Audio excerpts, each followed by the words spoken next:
Okay, I'm going to give it just 30 seconds more. Thank you everyone for dialing in so promptly. I'll give it just a few seconds more just for the last few coming in, and then I'm going to try and kick off on time so that we can get through our busy agenda today.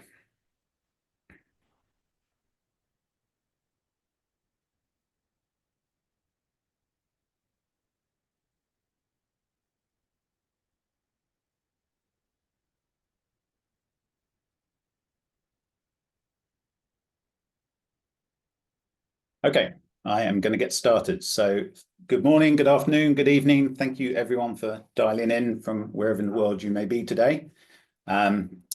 Today's meeting is intended to provide some transparency on TEA operations, share updates on future plans and what's been going on and what our leadership are working on. So I'm going to start off with a few reflections on my first few months in the role of president. I'm lucky enough to see so much of what the TEA is doing, and I appreciate that many of you don't get to see all of that. So I'm going to try and rattle through some of that just to share a bit about what the TEA is going on, what's going on in TEA at the moment. I'm then going to talk about our strategy development and do a quick recap of the strategic planning meeting we held in Florida at the beginning of the year. And then I'm going to discuss some of the challenges we have as an organization and some of the opportunities we have to overcome them. I'm then going to hand over to our division presidents who are going to talk about what's going on in the divisions. And they will hand off to some of the representatives of some of our committees and councils to talk about what they've been working on and are working towards for the future. And then we're going to finish up with Q&A. So thank you to those who submitted questions in advance. We got quite a few and we will get through as many as we can. So thank you for submitting those. We are going to be tight for time today, so I apologize in advance if we don't get to every question. We also have the opportunity for questions to be submitted as we go through the presentations today. If you do want to submit a question, please use the Q&A feature within Zoom, which should be to the right-hand side of the share button in your toolbar. And please put your questions in there, not in the chat. We won't be monitoring the chat for questions. The Q&A feature allows us to curate them, put together like similar questions, and also capture who asked them so that we can follow up afterwards if we don't get to your questions. So again, apologies if we don't get to your questions specifically. We'll do as many as we can, and any others we'll try and follow up afterwards. Okay, so with that, I'm going to jump straight into a quick reflection on the last few months. So I was lucky enough to start my term early, and so my first official duty was SAIT North America at the beautiful Dollywood Park. And SAIT has always been close to my heart. It's a true representation of what the TEA offers. It's knowledge sharing, it's networking, and it's a look behind the curtain that you can't get anywhere else. And SAIT finished with an education day, which I found particularly inspiring to see our amazing TEA masters, next-gen members and leadership at Dollywood working together and to collaborate and learn and really produce some just amazing outcomes in such a short period of time. As I mentioned, the year started this year with our strategic planning meeting held in Florida, and I'm going to talk more about that in my next slide. We then had our Inspire and Theas in Hollywood, and it delivered on its name. It was inspiring. We got to see again behind the curtain on a number of really fantastic projects. And we also got to network and do some knowledge sharing in our spotlight and our leadership sessions. So we could share knowledge and thought on some of the key issues of the day. And it was just great to see so many people in Hollywood. We're excited to try something new next year, and as you may well know, we're going to Orlando with the Theas. So we look forward to welcoming you in Orlando next spring. Straight from the Theas, I flew to China, where I was proud to represent the the slides progressed. I was proud to represent the TEA at the CAPA conference and spend some time developing the relationship with the leadership of CAPA and IAPA China there. It's great to see some of the recovery and growth in China, and we're going to continue talking about some of that recovery as we go on. Excuse me, I'm just going to stop for a second. Morgan, if we could jump to about halfway in that animation, we should be able to see some of the remaining photos. Yep. Sorry about that. Oh, go back a little bit. little bit more, a little bit more. Perfect. Thank you. Okay. So after that trip to China, and I was invited to a new members factory to see what they get up to. So we are just continuing to generate new membership in China. And as I say, it really is on the path to recovery post-COVID. So there's great opportunity for our membership there. After China, I flew home back to the UK, where we had a SAIT Europe this year at Blackpool Pleasure Beach. Already talked about what I think of SAIT. It's that great example of what the TA has to offer. And as always with SAIT Europe, we worked hard and we played hard.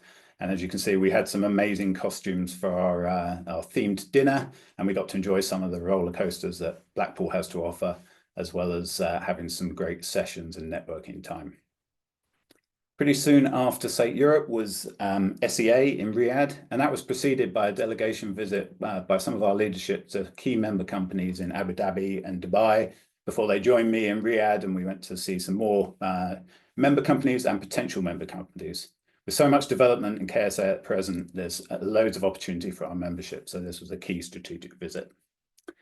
I spend a lot of time on conference calls with our executive committee, and so it was really nice to have the chance to meet up with them in person, which was facilitated by Dan organising a trip to Epic Universe for us. So thank you, Dan, for that. It was great to spend some time in person with that team. And then most recently we were in China, and as you can see on the photos here, we were spending some time with Chimlong, and we were also spending some time with the IAAPA leadership. And this was a really great example of the work that's been going on to pull IAAPA and TA to work closely together for the benefit of our industry and for our membership as a whole. So we spent a few days with Chimlong and then up in IAAPA Shanghai with the IAAPA leadership. And it was really great to see how our groups could work together. We also got the chance to visit Legoland just before opening and spend some time with the companies behind Legoland Shanghai. We had a booth at IAAPA Shanghai. It was small but mighty. It was pretty busy the entire time. And it really, again, kind of highlighted how much opportunity there is in that region. And finally, we got to spend some time with members of our APAC division who were in attendance. So it was great to see membership in these regions where we perhaps don't spend as much time as we'd like, but have huge opportunity. So that's a very quick whirlwind tour of just some of the things I've been getting up to on behalf of the TEA over the last few months. And I wanted to highlight that all of this has happened with a backdrop of some pretty serious global events that have had devastating effects on our members' way of life and continue to threaten our members and the world as a whole. In these times, we work hard on our mission to connect more members so that we can learn from each other and we can work together to overcome those challenges. The TEA is not a lobbyist group, we're not a union or a political group, but what we can do is support our members through these times by providing tools to facilitate connection, knowledge sharing, and we continue to strive to enhance those tools so that our membership can continue on their general mission that our industry has of making the world a more enjoyable place. Examples of those tools are, of course, the networking events we do, the knowledge sharing events we do, but also the advances we're making on our website and with the GlueUp tool for better member communication. So please continue to engage in that, and we hope to continue to roll out more improvements in that over time. Finally, I just want to repeat something I said at Thiers and in my letter earlier this year, because it's just so important. I think it's worth repeating. This community continues to work hard to ensure more voices, not fewer, be heard. We're committed to fostering an industry where talent has no barriers, where innovation is fueled by collaboration, and where everyone has a place at the table. Okay, so moving on to SPM and the strategic planning. With so much going on in TA, it can be hard to figure out where to focus efforts. So what we did at SPM this year was we started out by identifying just a few initiatives that we could each take ownership of and start driving forward as an international board. And we called those initiatives our ROCs. We highlighted the 4 pillars from our strategic plan: connect, inspire, grow, and celebrate. And we identified ROCs under those headings that we could take ownership of. Sadly, I don't have time to go through all of that today, But we have, as a result of that meeting, a number of committees, councils and task forces have been put together and are starting to move things forward. And you're going to hear about just a few of those today, and you'll continue to hear about more of them as we go forwards. So I need to talk a little bit about the challenges that we're facing, and of course, some of the opportunities. So as previously discussed and disclosed, the TEA financial position has been shaky since COVID. We continue to work hard to stabilise it, but despite our best efforts, we're continuing to struggle this year. We've enjoyed fantastic sponsorship and we're grateful for all that we've received, but our sponsorship levels are down compared to previous years, and the costs of putting on our great programming just keep going up. And I appreciate this is not just a challenge for the TEA, this is a challenge for us as an industry, and it's a challenge for us globally. We've all seen prices going up in grocery stores, in hotels, on flights, all of those things. And of course, all of that affects our business and our day-to-day lives. And this hits us as the TEA and as a double whammy, because at the same time as our membership need us to provide things at a lower cost, we need to ensure that we guarantee the future of the organisation by continuing to break even and make enough profit to continue with the growth of the organisation. So all I can say about that really is that we are striving to make our programming as accessible as possible in as many ways as possible. And we're going to talk a little bit more about that as we go on. So in spite of all those challenges, go back a bit, Morgan. In spite of all those challenges, we do have many opportunities, and they're underpinned by an incredibly passionate, motivated volunteer base that generate a huge amount of programming, the flyers of which you're seeing. This is just less than 6 months worth of events highlighted here on screen, and I haven't captured all of them. Our opportunity to overcome the challenges we have is in diversification. We need to look at new geographies. We need to look at different ways of delivering all of the great things that we do, so that we can be diverse in our geography and our delivery methods, in the people that deliver those messages, and also in the industries. There are lots of industries that all of us as members work with that perhaps sit just outside the themed entertainment world, but are still very relevant and can benefit from what we do. We also need to recognise our value. Both internally, our membership-only events give access to things you just can't get anywhere else, and we need to recognise how valuable that is. But externally, public interest in what we do is really high right now. We see that in documentaries and TV coverage, and finding ways to get more eyes on the TEA is in our benefit, because the more eyes we have, the more appreciation of what we do as an industry means we can also generate more sponsorship, more interest in the organisation, which will help us grow and overcome some of these challenges. And finally, I really wanted to mention the work that's been done on efficiencies in finances by our financial committee and by our staff. They've been through our P&L and our balance sheet line by line to look for ways that we can do things more efficiently, and they've done an excellent job in finding ways to save money for the TEA. So thank you for all the hard work on that. Okay, and whilst I'm talking about our staff and saying thank you, I really do want to draw attention to our exceptional staff. Just a reminder, all those events that I just talked about, they're put together by a huge amount of volunteer hours that go into programming those. And just as all of those volunteers put so much into it, every single one of those events has to be touched by our staff. And as you can see on screen, this is not a huge number of people for a very large global organization. It really is a gift to me to be supported by this team, and I can't imagine how I'd do this role without them. So thank you to all of our team. I'm also conscious that it's sometimes hard to know who at HQ to go to for advice and support. So if you go to the next slide, Morgan. So HQ have created this handy map to tell you who to talk to about the various different things. I think this is available on the website, or if not, we'll make sure it's circulated for you if you're wondering who you need to talk to. Okay, I'd now like to talk a little bit about our volunteers. So it's my honour and privilege to work with this amazing group of people. We're just the current stewards of the organisation. Over time, this board will continue to change. The elections have just opened for next year, and we'll pass over that stewardship as we go. But being the stewards of this organization is not an easy job. It means so many things, many different things to different people, and the expectations vary. So we as a group have to work really hard to find and set strategies that meet all of those expectations while sticking to the core pillars that I mentioned earlier. And our job is to make sure the organization survives, sustains, and goes forward into the future. Something I wanted to highlight is I showed some slides that involved a lot of travel, a lot of events, and a lot of leadership doing that travel and attending those events. And I want to make it clear that all of those leaders are doing that at their own cost. It's their supporting companies that are paying for all of us to go out and attend all of these events and support them. The TA does not pay for TA volunteer travel. So, all of these companies are making such a commitment to this industry and to this organization. I think that's really worth highlighting. Before I hand over to our divisions and committees who will talk about just some more of our volunteers, I also want to highlight that there's lots of volunteers that we won't get a chance to mention in today's slides. So I apologize if we don't mention you, but thank you for everything that you do.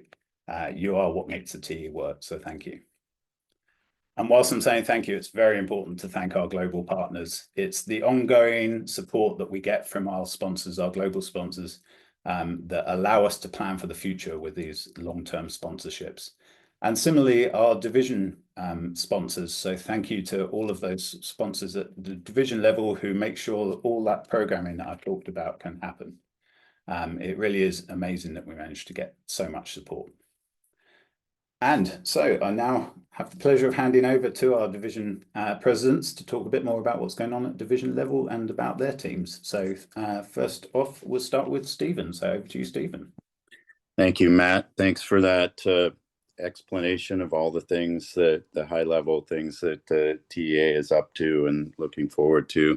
I'm Stephen Cavett. I'm the president of the Asia Pacific Division, and welcome everyone. It's really great to see such a robust group. It's early morning here on the West Coast of the United States, and I do see a lot of West Coasties. So great to see people waking up for this and supporting our efforts. So like Matt said, we can't do anything in our region without the great volunteers that we have. This is our current board, all of which who are very engaged, traveling and around the region and delivering the TA message to especially challenging region. Asia Pacific spans from New Zealand up to South Korea and from India, well, over to Seattle where I am. So it encompasses about half the globe, and we tie it together largely with the efforts of our amazing board. So we can move on, Morgan. Yeah. So our regional mission first is to grow awareness of the TA brand in Asia Pacific. It is somewhat new in a lot of regions, and I find myself explaining what is the TA a lot to people who just are not familiar with what we do. Of course, those core ideas are quality, opportunity, and community. These are kind of the pillars that I talk about, especially the quality side. TA is about excellence, and we have such an amazing group of vendors, operators, owners. Building that community really increases the quality for any region that we come into, and I'm happy to say that they recognize that almost universally. So this is something I continue to do as president. Of course, following from that is expanding membership, corporate membership, individual, and a big part of that membership push in Asia is with our SEP programs, or Student and Emerging Professionals. We've just opened a new SEP club in Korea, which is great news. We have a small presence there, but when we open an SEP, that generally means things are going to start moving. This happened in Japan. Very strong SEP group that now supports a very strong growing membership there, also in Southeast Asia and Singapore, and in Hong Kong. So these are really good signs that the TA is moving in the right direction in this region. And then finally, making the value proposition, what is the member value, and delivering on that. So yeah, we can go to the next slide. So awareness, as Matt said, we have delegation visits, and I do spend a lot of time on airplanes, as many of my friends and colleagues know. And a lot of that time is spent delivering the TEA story to the Asia Pacific region. So just a small sampling here in photos. We had a delegation visit earlier in the year to Tokyo Disney and to USJ, Universal Studios in Osaka. Last December, I spoke at a developers conference that was hosted by the owners of Universal Studios Beijing. Personally, myself, have been working very hard to get Japan online as a nation, and develop the TA and our membership there. And on the bottom right corner, you can see me with a new member, creative director from Nomura, which is a great corporate member in Japan. And on the right of me is Goro Miyazaki. We're at Ghibli Park in Nagoya, and they were just over the moon about the event that we had there. So really bringing awareness of the TEA story to this region is really, really important. I think this is really the emerging market for the TEA right now, and I'm doing my very best to spread the word around the region. So we can go to the next slide. So that translates into membership. So you can see a lot of the great events that we've had. Just quick sampling. We've got Hong Kong, Shanghai, Tokyo, Singapore, all represented here. And as Matt said earlier, this is just a small sampling of what's happened this year, and we're not even touching half of what we've done there.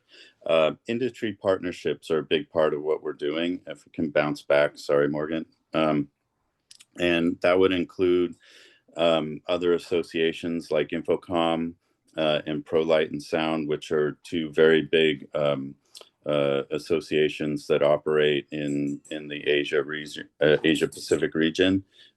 So myself, I've been to and presented at Infocom in Beijing.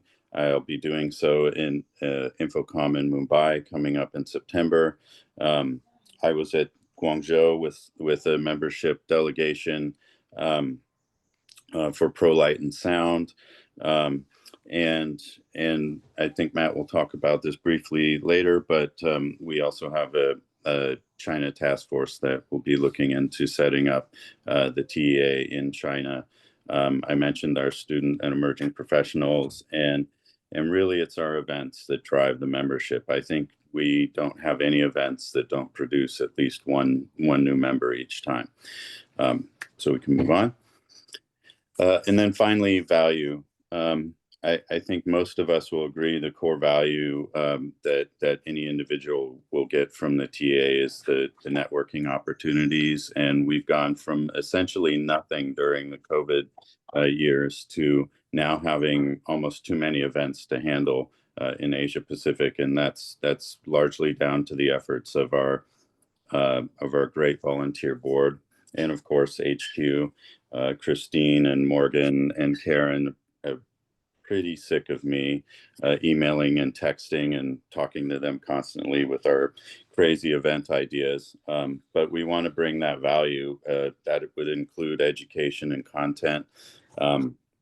We strive to build a really strong program that helps to elevate the idea of quality in the region, and to deliver vendors who can bring that quality to projects, but also content like Matt said, behind the scenes opportunities, and we will get into this in events, but we have a very special event coming up in August in New Zealand, which is our SAIT APAC. Truly, truly, truly a once in a lifetime opportunity. This is going to be, I mean, behind the scenes doesn't even begin to describe what's going to be happening at SAIT APAC. But you know, one quick word on content, that there's a lot of excellent once in a lifetime opportunities to see things, but the conference itself is full of once in a lifetime content. You're going to be hearing from members who have the deepest kind of knowledge that we can all learn from, and the program is really, really strong. So I want to encourage everyone to join us in New Zealand. I know it's a hike, but it's well worth it. And as I say with many of our events, it's much better to have gone and been glad you went than it is to see all the photos and wish you'd went. So please consider joining us. And I'm available always, certainly to our members in the region, but also to anyone who has questions about the SAIT program. And yeah, really can't emphasize that enough. So please consider joining us. And now I get to introduce my friend, Darren Brown, president of the Western North America Division. Thank you, everyone. Thank you very much, Stephen. So yes, we'll pick up and move on to the Western North American Division. So I'll be talking a little bit more about execution of what we've done. You know, Stephen's really been working to grow a division in the Western North American region. We have a really established membership. So our mission is how do we serve that membership that's there and also kind of maintain and grow, but we're building from a base. So as I started, I wanted to talk a little bit about you know, how we started off the year and what goals we set. We kicked off the year for our board with an in-person meeting where we sat down and really talked about, you know, what do we want to do this year? What are our goals? What do we want to take on as roles and responsibilities? And what kind of passion do we have for different areas and how to serve the TEA in our roles? So as part of that, we developed you know, a number of goals, both for our overall group and our member, our committees under that. So a few of those key things were, you know, kicking off the year, we wanted to have a really engaged group this year, make sure everybody had clarity in their roles and what they wanted to accomplish as part of their board member time. We really wanted to focus on creating opportunities for members that engage people in a number of different ways, not just mixers, different kinds of activities, serve different kind of interest groups, and serve different experience levels, whether you're next gen, mid-career, or senior. We wanted to find ways to bring that content to everybody. We're a large region. I mean, all the divisions are large, but we want to be sure that we're serving serving our members outside Los Angeles and hitting all the kind of key spots around the region. We want to support the TEA association goal of participating in adjacent industries, trade shows, and find ways to expand our membership by touching these adjacent industries. And also, we want to really use what do we have in the Western North American region that's unique to us. You know, the Southern California area is sort of the birthplace of themed entertainment. We have a lot of great parks, a lot of great cultural institutions, Halloween haunt culture. So how do we tap into that and really kind of use what we've got to offer some great programming? So we'll move on to the next slide. So we'll talk a little bit about some of the things we've done. I won't just kind of list all the things, but just to talk about different ways we've tried to meet those goals. You know, we have a diversity of different kinds of events. Of course, we've got our key monthly member mixers the last Tuesday of every month. You can find a mixer usually in the Burbank or Glendale area, but we are working to kind of move that into other regions of Southern California. We've done other things. We had our Prism mixer, which really celebrated the LGBTQ+ community, but really was open and inclusive to all. It was really a big success, and we're looking at doing another one of those later in the year. We went to an escape room, the THEA award-winning The Ladder that many of us saw at Inspire. We organized an event there to bring people and, you know, try something a little different and interactive with each other. we had our TEA Tiki Party, where Luc Meyrand helped share some stories from the Pirates of the Caribbean attraction in Shanghai Disneyland. So a number of different things that weren't just kind of standard mixers, bringing different kinds of activities to our region. Move on to the next slide. Talking about diversity of regions. To me, this is really important. I live in Vancouver. I'm not in LA. I'm looking for things to do that aren't just in LA or on Orlando. So it's a big focus for us this year to bring things to different regions. So obviously we have our core of Southern California, but we've touched a lot of other areas. We have TEA Explores Dallas, which we co-produced with the Eastern North American Division. It's very successful. I know Matt Cross has a nice slide with lots of pictures about that, so I won't steal his thunder. He can talk about Explores, but that was a great success for us. We've got a strong base in the Pacific Northwest, so we've got some activities in Vancouver, and we kicked off the summer at the Britannia Mine Museum, which was a PASTE award winner. Las Vegas, we've been in Las Vegas for the Licensing Expo, and there's more to come in a few weeks from now. We'll talk about that shortly. And we also got working with individuals in different locations as well to sort of have little starter groups, start some mixers. We have kind of the legacy group from the TEA Explores Dallas. We've got a nice core group there that's organizing something coming up. We're also working in San Francisco and Seattle and more in Vancouver. So the one thing I'll say there is for anybody who's saying, how can I have TEA activities in my area? The way to do that is we want to support that. We will help support, promote, all those kind of things. But an excellent way to do it is reach out and say, hey, I'd like something, and then be part of that core team that can help organize something in that area. Because that's really what's happening in planning these other things in Dallas and Seattle and other places. If you want something, let us know, and we will help support that and be part of the team that brings it. On this slide, expanding our reach. So this is again talking about how do we support the association goal of touching different industries. So we have done a number of things, AAM, Licensing Expo. We've recently had a couple of different things, the LA Design Festival in Long Beach and an AV focused evening at one of our member locations in Santa Monica. So continuing to get our reach out there, expand our membership. We share our knowledge. So even if you're not physically able to go to a place, we do have our education committee that provides content, different topics, sustainability, water parks. I think one of the really big things that our division brings to the community as a whole is the Masters interview series that Mel McGowan and Storyland Studios supports. So we've had a couple of those so far this year, and we have at least 2, if not 3 or 4 more to come. So we really want to highlight and document the knowledge that the Masters bring. And in addition, sharing the knowledge, that topic is relevant to NextGen. So we also supported the NextGen Speed Networking event. We had one here in Los Angeles and also a companion event in Orlando.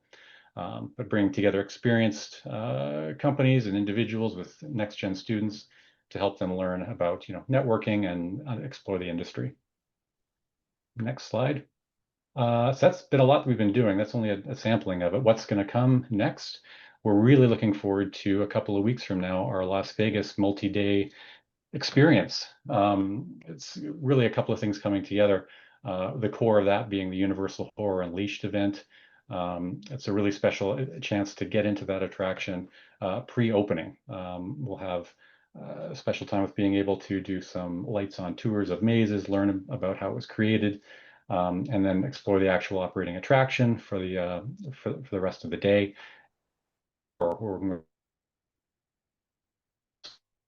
Create Carnival Ride event. So that'll be on a Thursday night. Universal Horror Unleashed is Friday.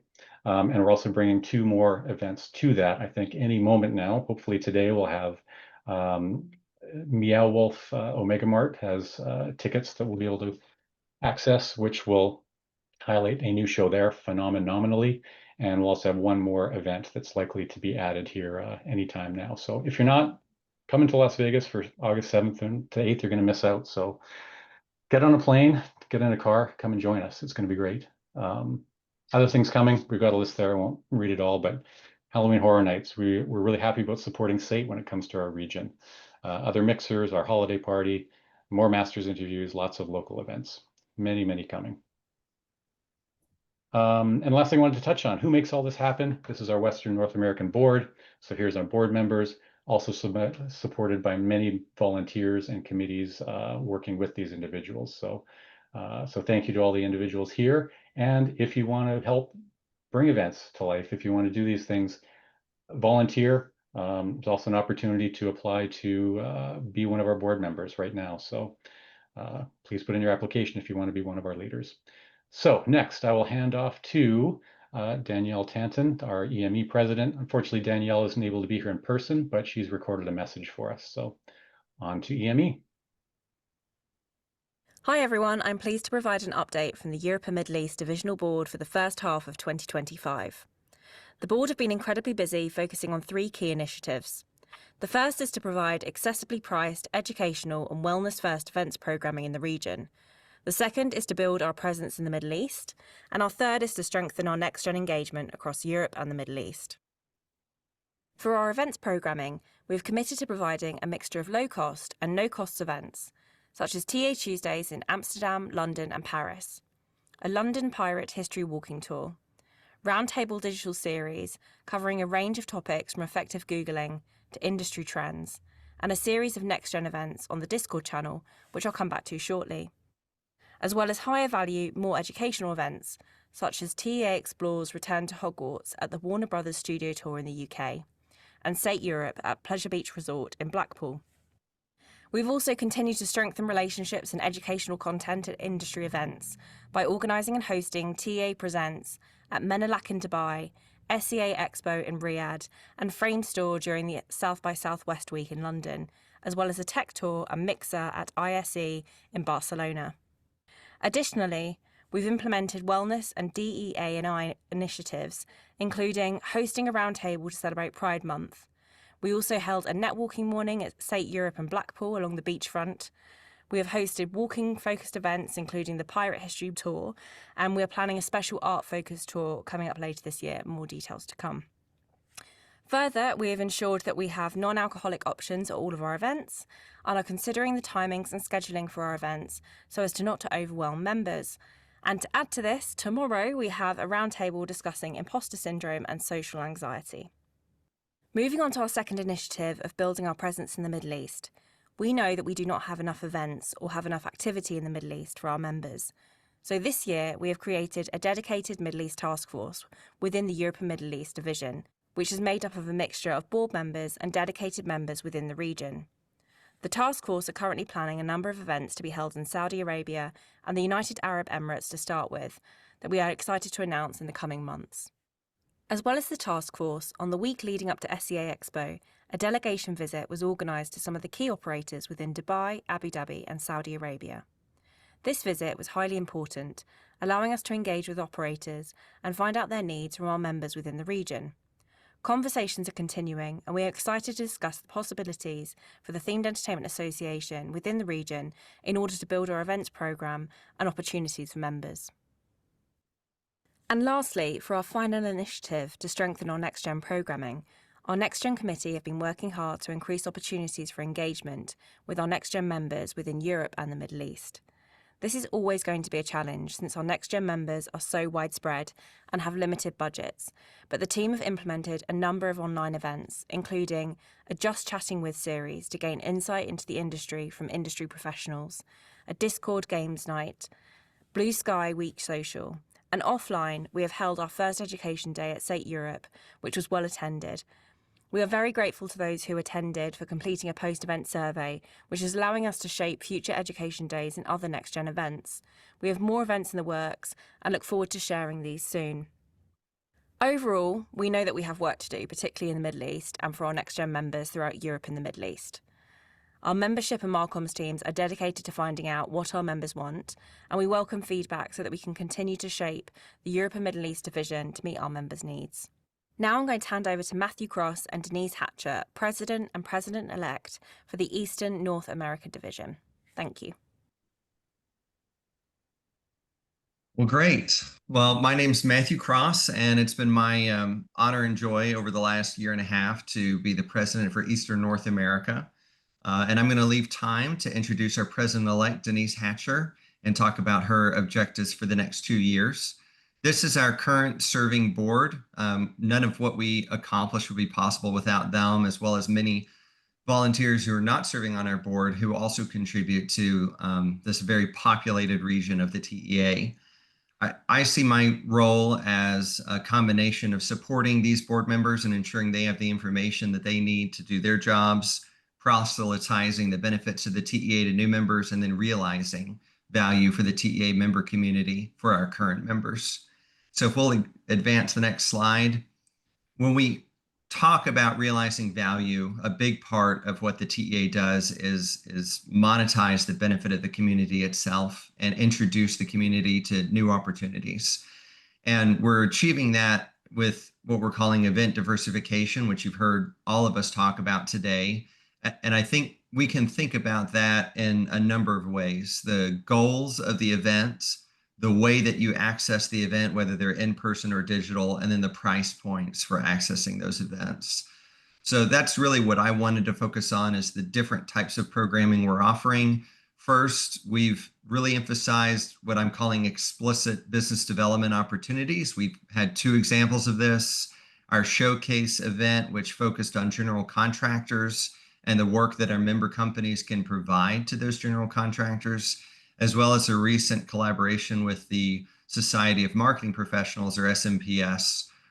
These are events that we hope that members have left with meaningful revenue opportunities, explicit revenue opportunities. We'll advance the slide. We always talk about the value of our community.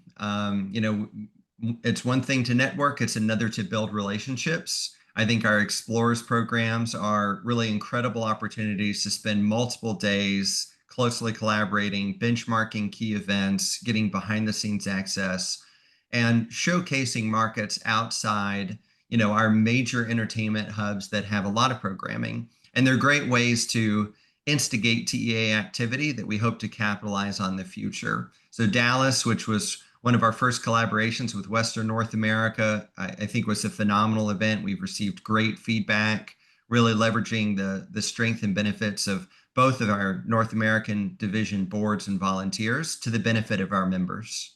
We'll advance slide.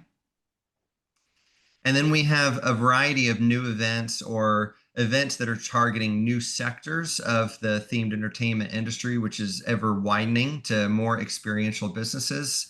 We had our Pirates Meet the Crew event, galvanized by some of our volunteers. Great opportunity to focus on live entertainment.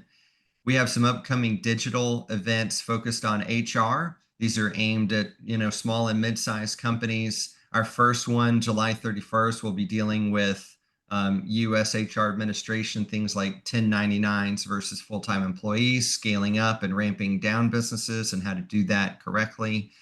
And then we have a market trend series launching in the fall, where we're going to be sharing feasibility information and market economic dynamics to inform your business decision making and understand the owner-buyer mindset as you sell services into them. And with that, it's my pleasure to introduce our President-elect Denise Hatcher and turn it over to her.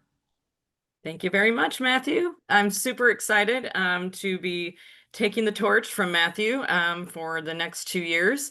I'm Denise Hatcher, and I've been a board member for the last 6 years, and I will say, the best part of being a member and the value of the membership is in your own engagement in the companies and just taking advantage of the great opportunities.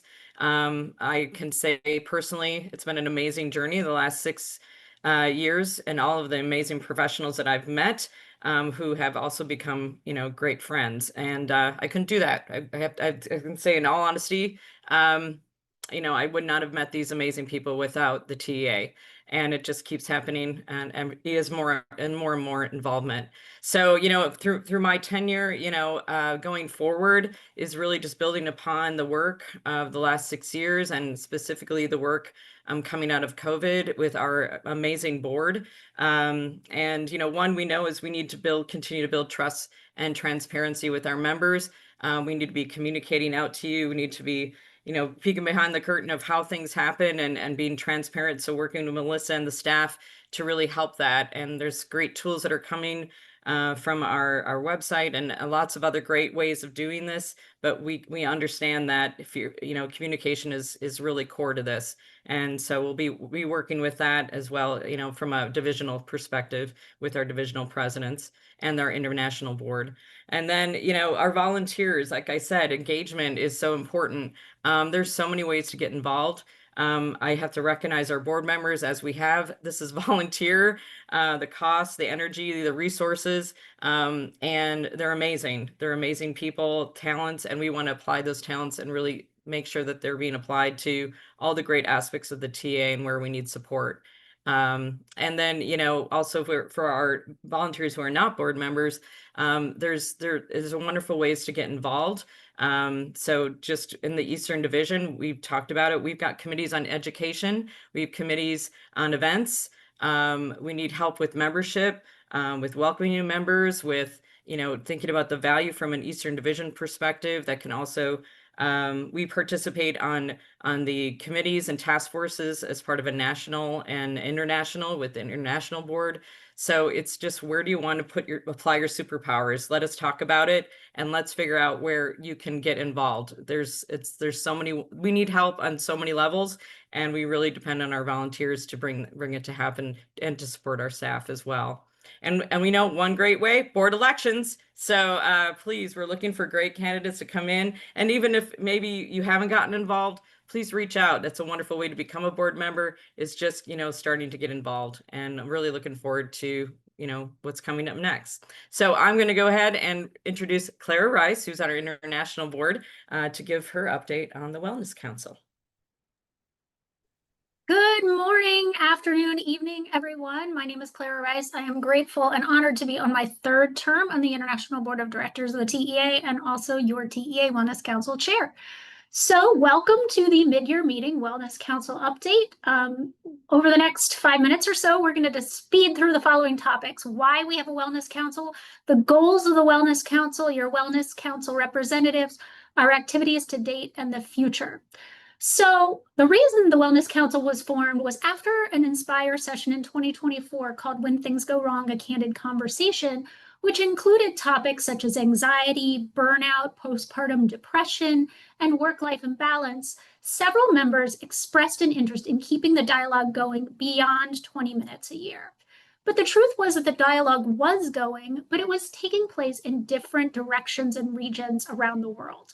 The Wellness Council was formed to help better curate these efforts and to encourage the association's standing committees, divisional boards, and event organizers to center wellness through meaningful content, inclusive logistics, and increased awareness. Our first initiative was a wellness survey distributed via the TEA Tel and advertised at major conferences. We asked participants about how they were dealing with things like stress and burnout. On a scale of 1 to 5, the results indicated that the majority of the participants were considered coping and not thriving.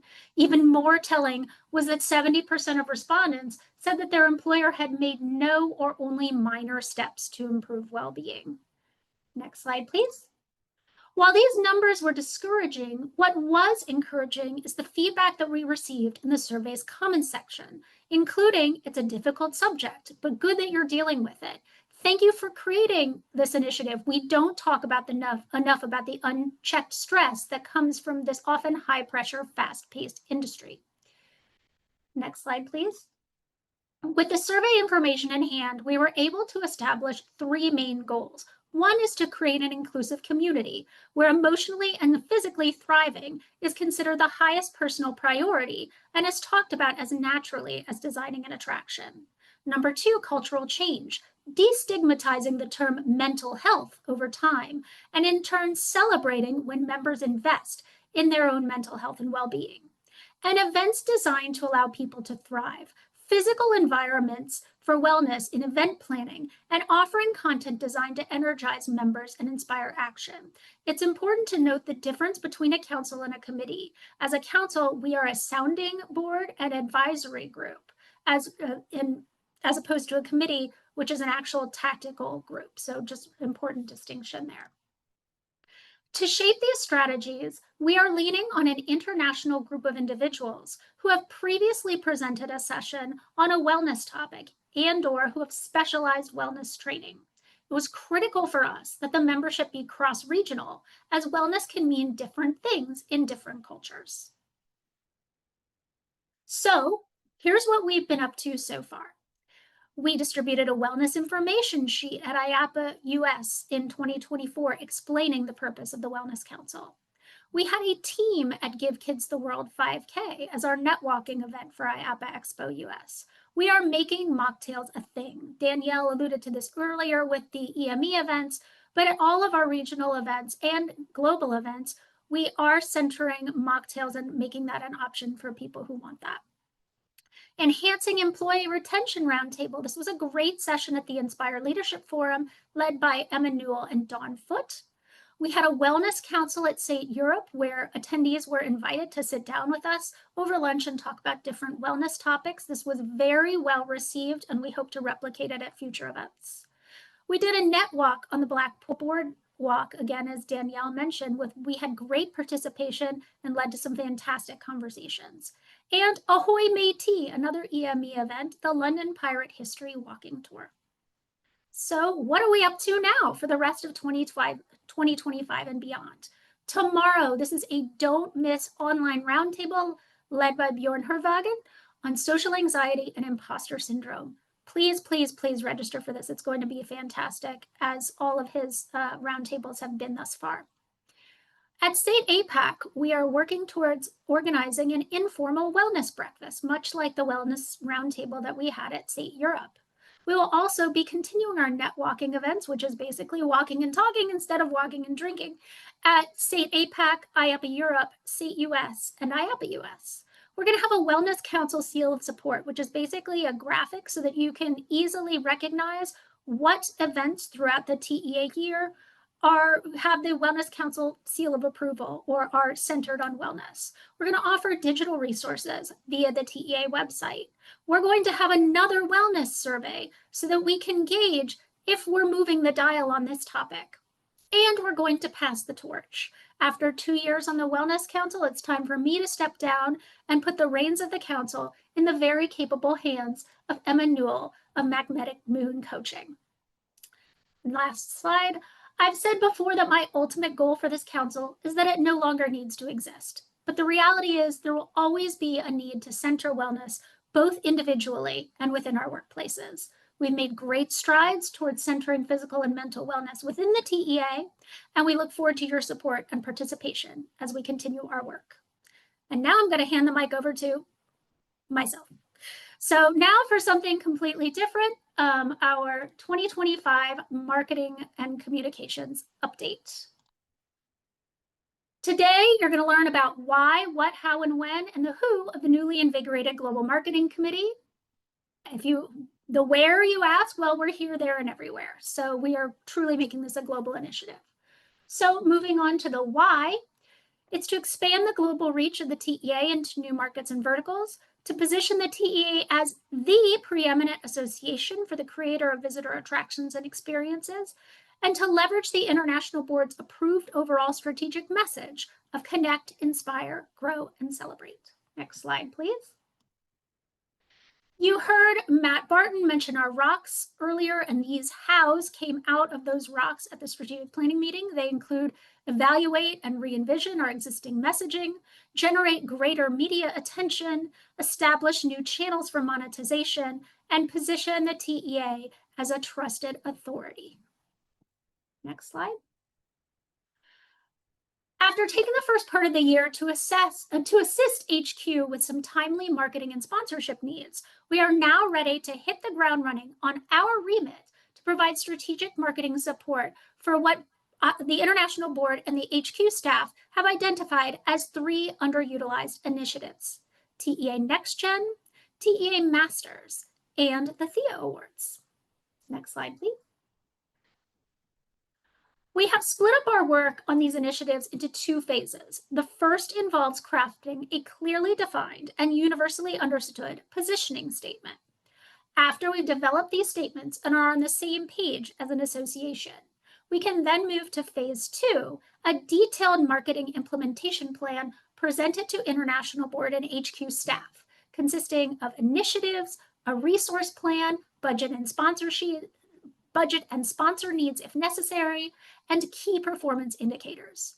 For each of these task forces, NextGen, Masters, and Theas, we will also be closely collaborating with the established committees and stakeholders. The timeline for completion is Q4 for Next Gen and Masters, with a goal of end of Q1 2026 for the THEA Awards Task Force, enabling us to work directly with the recipients and selected executive producer. Next slide, please. I'd like to thank the marketing professionals donating their time and talents to this effort. It was critical for this focus committee that we include individuals not just with a passion for the TEA, but established marketing expertise, which is why you will see some faces and names outside of the industry that you may not have seen before. We look forward to working together to drive revenue and awareness of this organization we love so much. Thank you. And now I am passing it on to Melissa, who's going to talk about membership. Hi, everybody.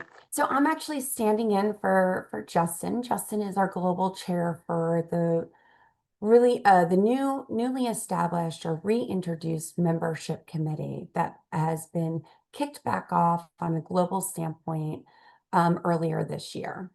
So as most of you are aware, TEA is a trade association, meaning that we're an association made up of companies that have then their employees or their representatives as part of the membership. So we have about 1,600 members globally, which represents over 20,000 individuals within the various organizations or companies. And that represents 40 countries across 5 different continents. Our membership terms and dual renewals always align with the individual member anniversary dates.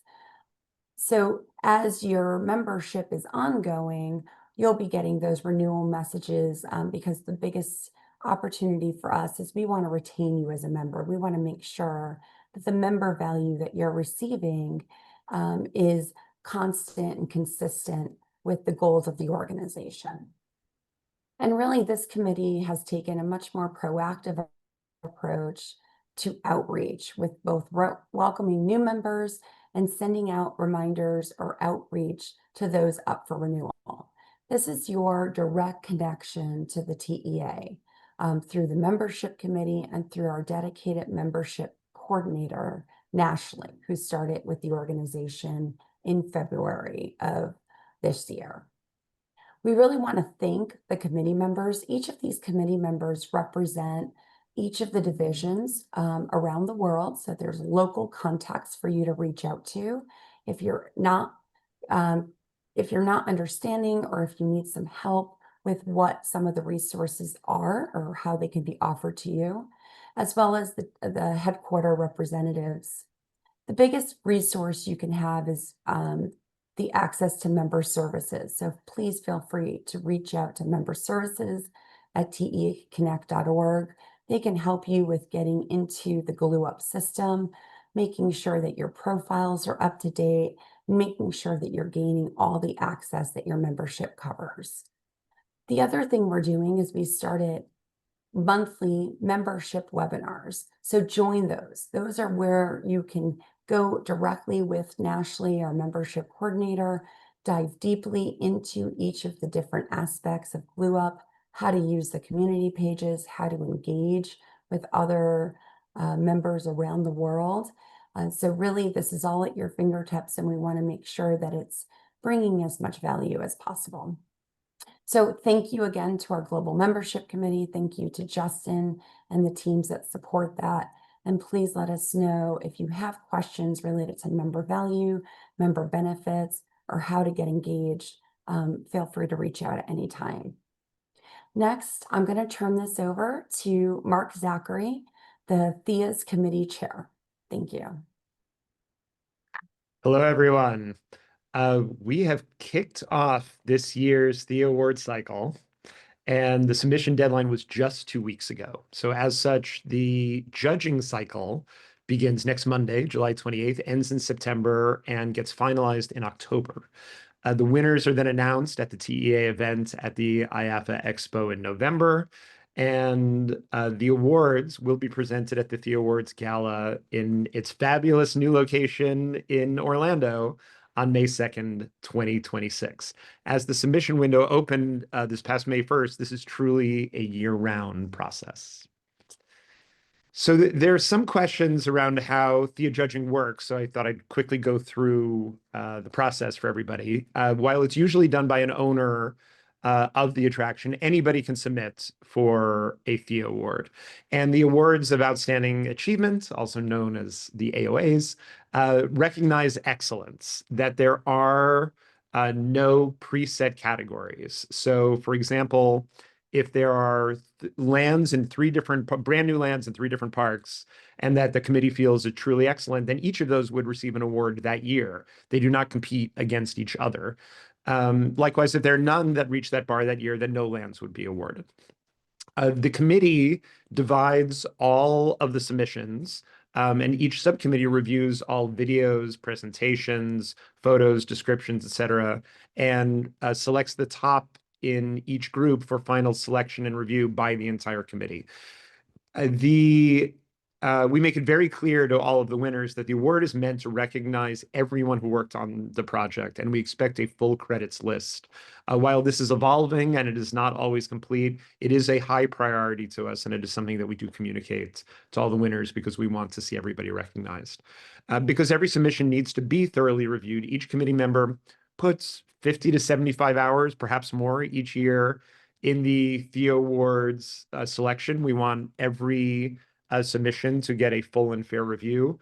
It is a labor of love, as is the case for all volunteers across all boards and committees that you're hearing from today. And as far as who judges the Thea Awards, all Buzz Price Lifetime Award winners are eligible to vote. Several of those also vote on the full committee, the ones that do not have asterisks next to their names. We also have 16 members at large, all of whom are dedicated to seeing a broad variety of attractions every year. New members at large cycle in and older ones cycle out every year. And so a variety of perspectives you see in the lower right that we try to have global representation for this. And we're certainly always looking to increase that, as we want to make sure that we are aware of anything new that's happening around the world that could be eligible or deserving of a Thea. And of course, I want to note that we have tremendous support from TEA, especially Karen, Nashley, and Kaya. And I also would be remiss if I did not mention Jenny Capili at BRC, who for many years has supported this process outside of her regular job. She is handing this over to the TEA this year, but the amount of work that she's done and the guidance that she's given has been truly incredible. We also have Luke Mayron as our international board liaison, and also want to thank Alexis Scalise, who is going to be my co-chair this year. And then just a note, in terms of submissions, the number of submissions has remained relatively constant for the past few years. Again, we're always looking to broaden in terms of diversity. You see here that we have 27% of our submissions from Europe, 17% Asia, 8% Middle East, a couple from Africa and Australia, New Zealand, and the balance 46% from North America, US, Canada, Mexico. And this year we have a total of 160 submissions. So the fun has just begun. We've received some wonderful submissions this year, and it's going to be an exciting season. And so with that, I'd like to hand it over to Lisa Pasamonte Green for an update on TEA Masters. Thank you so much, Mark. We're so excited. Oh, I'm not sure what has happened to this. Oh, okay. Go ahead, Morgan. I'm with you now. Okay, we're going to talk a little bit about the numbers. It's been 8 years since the TA Masters program was established by the TA International Board. We currently have 42 current TA Masters in 7 different time zones. We'll get to where they are located in a minute. Those Masters represent 35 disciplines of the 300 plus disciplines in themed entertainment. And that is the list that's been added to this slide to give you an idea of some of the disciplines that are in themed entertainment. We have 5 standing committees within the TA Masters, and we meet monthly to go over the committee meetings and our objectives and our goals. So if we can advance to the objectives, We annually recognize and honor the achievements of individuals who are truly masters of their craft, right? And we really look to the TA membership to help us identify who might be a future TA master. We also promote awareness and public discussion about the arts and sciences and those disciplines that are required to create the compelling places and experiences within themed entertainment. And we share our knowledge and promote a dialogue between TA members, Next Gen members, the industry at large. And we really are trying to promote awareness outside the themed entertainment industry to other adjacent industries. And we like to align our efforts with the TA super strategies of that connect, inspire, grow, and celebrate. So if you look at the regions that the current TA masters represent, you will see that 60% of us are based in the Western North America region. We have 14% in the Eastern Division, 14% in Europe, Middle East, and 12% in the Asia Pacific. We actually are really proud of how we're progressing and advancing and getting more masters in the other regions. As somebody stated before, I don't know what's going on with my lighting. It's a bad thing with the TA master who has lighting problems during this meeting. So I'm not sure what's happening. I'm going to try to turn off my video and turn it back on. So we're excited that we're expanding into the different regions, right? With the birthplace of the Themed Entertainment Association and the industry being in the Western Division, we do see this as a natural kind of progression as to how this has expanded. So let's go ahead and go to our current structure. Right now, I am the TA chair of the TA Masters, and I am a master of lighting design, and Chris Conti is the vice chair, and he is the incoming chair. I'll become the immediate past chair, and we're working with the masters right now to nominate the 2026 vice chair. We have 5 standing committees. We have one that is the nominations committee that reviews all of the processes for how a future TA master, what criteria do they need to meet in order to become a nominee. Then we have a selections committee that works very hard, similar to the THEA nominating committee. We review all of the nominations. We have a selection committee. We then present that to the TA masters at large. I'm going to see if my lighting is better. And then we select the incoming class of TA masters. And I'm happy to say that there will be an announcement soon from TA headquarters about this year's selection, because that slate was approved yesterday. So super excited about that. Super excited for you to all find out who the class of 2025 is. We also have an education committee. Sorry, can we go back? We also have an education committee, and that committee does a lot of the roundtable work. We work with the universities, the TA clubs, the Next Gens. We have a broad reach there. We have a marketing and branding committee to help not only the members of TA understand who the TA masters are, but also to help outside organizations understand who the TA masters are. We really view ourselves as ambassadors to help bring and promote awareness to the association.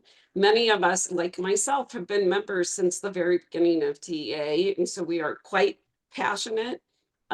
We're quite passionate bunch, and we really believe in what the TA Association does, and we want to continue to support that and help it evolve and grow. Lastly, we have a charter review committee. So we have a charter that lays out our mission and vision, and that dictates kind of how we proceed in the world and our structure. So now we'll move on to our 2025 achievements so far. We participated as a special guest in the annual strategic planning meeting this year. It was really an honor to be with the executive committee and the iBoard and to really understand the rocks and the different strategies and how TA masters can play into those initiatives. We also do hold regular monthly meetings, the third Wednesday of every month. We all get together and we go through our committees, we go through our goals, and we go through updates about what's happening all over the world. We really worked hard to strengthen the TA Masters nomination process and to streamline and strengthen the selection process. We reconnected with the TA Next Gen Committee, which is super exciting to us because if you were around during the pandemic, you may have remembered that we did a series together with the Next Gens called Better Together. And we're looking at reigniting that series. And we're super excited about re-engaging with the Next Gens and propelling those conversations forward. We have held not only the educational roundtables with the universities, but the digital roundtables that some of the other divisions have already talked about. And we have also individually mentored Next Gens and themed entertainment industry professionals of all ages in the past year. So you can see the picture at the top is a large group of us with the sorry, is that Dollywood? No, yes, Dollywood. There she is in the middle. That's at SAIT North America. So yes, very exciting. And the 2024 TA Masters have been very engaged, and that's very exciting as well. So a little more about our achievements is we have developed and submitted a TA Masters charter to the iBoard, and they will be reviewing that soon. We have participated on a SAIT Europe on a panel. We are participating in SAIT Asia Pacific on a panel, and we are very excited to have the 2025 TA Master induction ceremony, the pinning ceremony, and the Next Gen Education Day at SAIT North America at Knott's Berry Farm in October. So please, please continue to register for those things and engage with the TA Masters.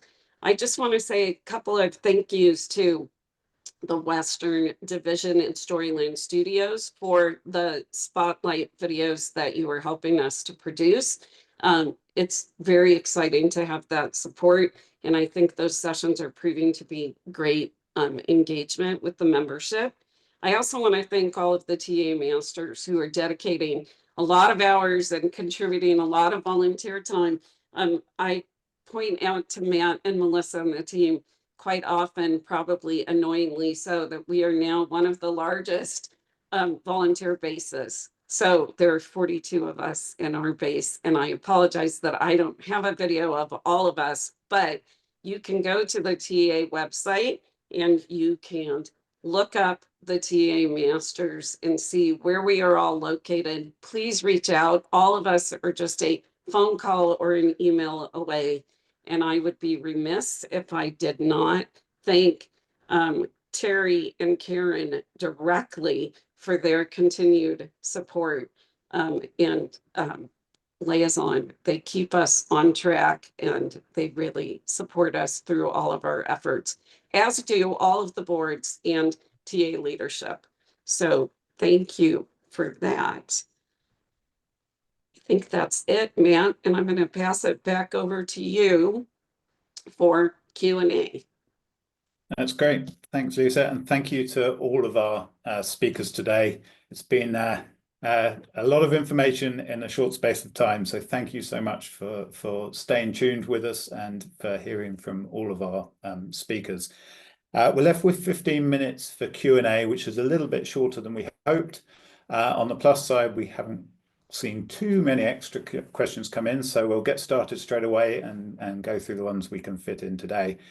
Just before we do, just another shout out for the upcoming activities. We've got SAIT APAC in August, SAIT North America in October, and the TA Mixer at IAPA Europe in September. So please use the QR code in front of you if you're interested in any or all of those, and we hope to see you there. Okay, Melissa is going to moderate our Q&A session. So I'm going to hand over to Melissa. Yes. Hi, everybody. So I think the Q&A is mostly the executive committee will be answering these questions. Matt, is that right? Yep. If there's any specific to any of the speakers, we can pull them back up as well. Great. Well, let's kick off.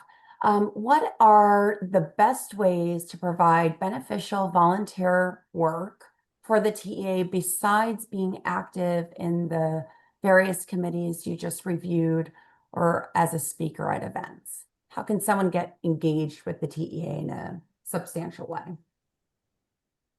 Okay, so we just heard like what's going on just in the first half year of 2025, which is very exciting. But we will take action to communicate better what committees are created and what opportunities exist to help place your volunteer effort. But there's a couple of things you can do right away, right? So connect with your divisional board, with the leadership, and really understand what local opportunities already exist. Another way is to use our Glue Up community page to stay engaged and get engaged. That's the same for the TA app. But we will, as a TA leadership, we will think about how we can better curate the volunteer in action. We are a volunteer association, so we need everybody, and we're aware we need to get better in directing those efforts, and come up with tools so that it's quicker to get involved and to really facilitate the connection and the involvement better. Thanks, Chris. Next, I'm going to go to a next gen question. I'm going to ask Shannon if you can respond to this. What are some top things that a next gen could do to get noticed or recognized within the industry in order to get an internship or to get hired post-graduation? What are different ways they can get engaged, and really stand out to ultimately get hired? Good morning, everyone. This is one of my favorites. As y'all know, I love the Next Gen community and the way we support them, especially the last few years. Joining the TEA, of course, is already a great step in the right direction. There's so many ways you can leverage it to build your network and get closer to landing that dream internship in themed entertainment. But first, get engaged with the Next Gen program. If you haven't already, it's built specifically for students and early career professionals, and it gives you access to student events and tons of networking opportunities. We're also working in the testing phase of building out a formal membership program that's going really well. And it'll be a great way for you to connect directly with professionals in your area of interest. So keep your eyes open for that. I always suggest volunteering at TEA events, even small things like helping with check-in and handing out name tags. I remember initially joining the TEA. That was probably one of the best places I ever put myself, because you're just exposed to so many people and you get to see so many faces. So don't forget also to follow up on LinkedIn, meet someone that might inspire you. A simple message goes a long way, and I know I've built a lot of relationships with Next Gen the past years just from them reaching out to me on LinkedIn. So feel free to reach out to any of the TEA leaders. We're happy to help you connect with people in the industry based on your specific interests, whether that's ride systems, animatronics, fabrication, or anything more niche like that. And I think, in ending, the biggest thing is just show up if you can, stay curious, put yourself out there. This is a very small, passionate industry, and I think people genuinely want to help students who are excited to be a part of it. Thanks, Shannon. I'm going to now bring up the question, and this question came in advance, so thank you for that. And it came a couple of different times, I think 3 or 4 times. So I'm going to combine all of those questions kind of into one. What if you're not in one of the core TEA areas like Orlando or Las Vegas or Los Angeles? How can a member get involved, stay involved, and can there be more events in different regions of the world where members can have access to this type of community? Matt? Yeah, I can hopefully the last hour and a half or so, you've heard about quite a few of those opportunities. I think all of our division presidents, one way or other, have talked about how they're trying to diversify their geography of the events they're putting on. But as well as the in-person stuff, obviously we can't be everywhere in the world at once. So look out that we have a lot of online programming as well. We also have student groups, we have hubs, and various other things to try and connect people outside of where we have the majority of our members. It is always difficult for us. We've tried a few times to put on events where there are fewer members, and then a lot of effort goes into those events, and then only very few people show up. So it is a challenge. But that said, if you're somewhere where there hasn't been an event and you think there should be, then help us help you by reaching out to the division responsible for your area, suggesting what event you think should happen, and perhaps help us connect with some of the members in that area so we can pull together and make a successful event. Thanks, Matt. I'm going to stay with you for a minute and ask a question. Is there a plan to develop any specific programming that focuses more directly on the idea of a vendor to client dialogue and negotiating some of those types of conversations directly? Yeah, well, the quick answer is yes, there is a plan. A little bit more detail. It's a challenge for us as a TEA. As I mentioned earlier, when I was speaking, that we're a lot of things to a lot of people. What we're not is a lobbyist group. We're not a political group, and we're not a union. So there's a limit to where we can go with some of those conversations. But what we can do is we can facilitate. We can get those conversations together. We can invite our membership, on both sides of the contract. In this example, we can invite our membership together to talk and share ideas and share knowledge to try and make the subject of contract negotiation easier for both sides. And we have done things like that in the past that have been quite successful. Some of you may remember the President's Forums that we've held over the years. We also had a general contractor event just earlier this year in Florida. So we are looking at more events like that. And we're always interested in feedback, especially from those people that are actively involved in the contract negotiations. Help us understand how we can help facilitate those discussions and bring both sides to the table. Thanks, Matt. Dan. So Dan is the International Board Treasurer for the TEA. So I have a two-part question for you. First part is, how are the TEA financials? Matt alluded to it a bit in the beginning of his statement, but can you expand on it just a bit? I think Matt did a good job of articulating it earlier, but just to kind of repeat what Matt said, what I'll say is, the TEA is absolutely a reflection of the industry, hard hit by the pandemic, and is kind of working its way back to financial stability. 2025 has been a challenging year, largely driven by the performance of the THEAs and Inspire Week. We've heard great feedback from the event, but it didn't meet our financial targets. And so as a board and the headquarters team, we're all focused on closing that gap through a variety of both revenue generating and cost saving initiatives. So I'm optimistic about the future, but it has been a challenge. The second part of the question is a comment that we hear quite frequently. Why are TEA events so expensive? We obviously have seen ticket pricing for, in particular, signature events increase over this last year. What's driving that? And can you talk a little bit more about the cost of events or attending events?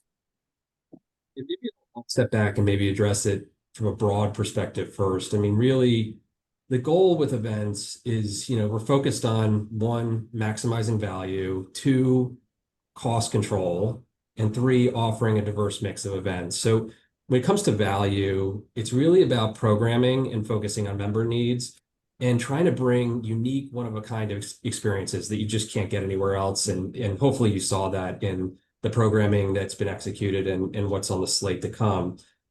Cost control is a key focus for the headquarters team. I know Melissa's focused on it, Christine, the divisions. It's critical to maintain the cost of the events, because the cost of the events is really what gets passed along to the individuals who attend the event. So the fee for the event is based on the cost to run it.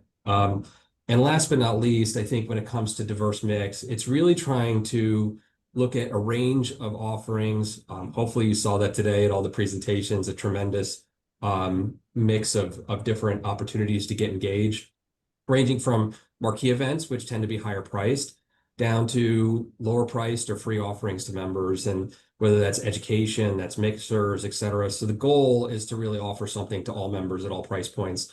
I think we're doing a great job of executing on that strategy. Thanks, Dan. This is a question that came in through the Q&A, so thank you for submitting them that way. What would you like to see more of within the Next Gen Club or the events that they're putting together or the programs that they're putting together? Maybe Shannon or Chris? Boy, that's a hard one. Sorry, I was processing. I think we've done a great job in the last few years communicating and collaborating more, especially through SATE programming. I know there's a lot of talk moving forward. Chris Wilrich is leading the charge there. Gosh, I don't know. The speed networking is wonderful. I think I definitely think we could do more events geared towards that, especially with so many conversations about the incoming workforce. But I don't know if there's anything I would like to see more of, maybe more collaboration. I think maybe like we you know, like I'm speaking coming from Berlin, Germany, where we try to do events, also kind of smaller events, right?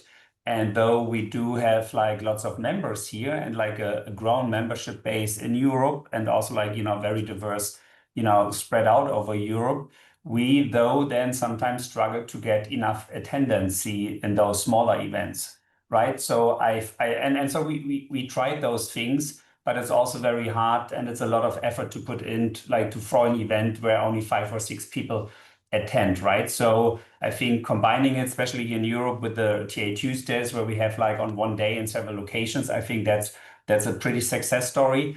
But overall, we try to do more events, but it also sometimes not just feasible. You know, like I can just like say from my own experience, trying to organize events in Berlin, and then people would not sign up for that. So then, you know, obviously you won't do that anymore. So in the end, it's also, we need the members, we need you guys to participate in those events to make them successful.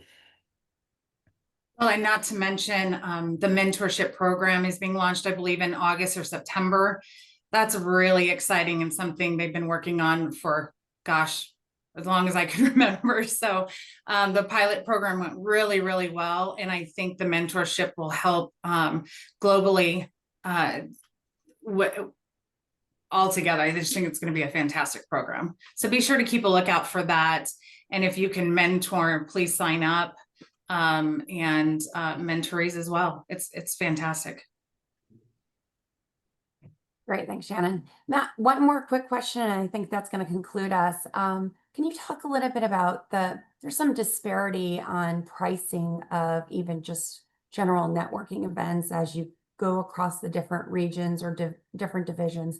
Can you talk a little bit about why that is? Yeah, and share some context there. This subject gets talked about a lot. We have every 3 weeks, all of the division presidents get together with the team from HQ and myself, and this question comes up quite a lot. And the answer is, what we've learnt is there is no one size fits all approach to the TEA. All of our different geographies have different needs, different requirements, and different levels of support. So, you know, there are various reasons for fluctuation. In some cases, it's because the venue charges a fixed fee to secure the venue. Some of the bars in London do that, I know, and in other cities, whereas they don't in other places. So we need, as an association, to secure and be sure that we're going to be able to cover that fixed fee if we end up having to pay it. In some locations, we're able to get kind of annual sponsorships that cover, you know, those basic costs for those mixers. In other locations, we don't have those ongoing sponsorships. We have event by event sponsorship. So the quick answer is we try to keep it level as far as possible, but there's always going to be some disparity between different areas due to all those varying reasons. And with that, I think we're at time. So I'm going to wrap up. I would like to thank everyone for joining us. Thank all of our speakers today. And thank you again to all of our sponsors and all of our volunteers around the world. I also wanted to give a final thank you again to our staff team, and particularly to Melissa. Hopefully most of you will remember that it wasn't so long ago, Melissa was one of our volunteer leaders. And we talked her into stepping up to the position of CEO in October last year. So she's only been in that role for just a few months and even fewer months full time. And she's accomplished with the team so much in that time. I think it's really worth recognizing, and I'm really excited to see just where the TEA is going to go over the coming months and years. So thank you very much, everyone. Great to see you all, and hope to see you at a TEA event in the future soon. Thank you. Thanks, Thank you. everybody.